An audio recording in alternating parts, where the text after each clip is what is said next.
జయ జీవితం ఉందండి స్థుతిలో. దేవునికి మహిమ కలుగును గాక.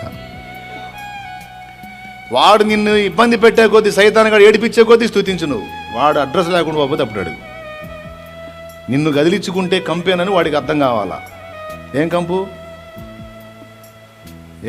ఈయన్ని కదిలిస్తే చాలు, ఇక స్థుతి ఎత్తుకుంటాడు, ఇక మొదలు పెడతాడు, ఇక స్తోత్రం అంటాడు, ఆరాధన. నేను ఎంత ఇబ్బంది పెడితే అంత ఎక్కువ స్థుతిస్తూ ఉంటాడు. సైకో, వదిలేయాలి వాడిని వదిలేయండి, వాడు మామూలుడు కాదు.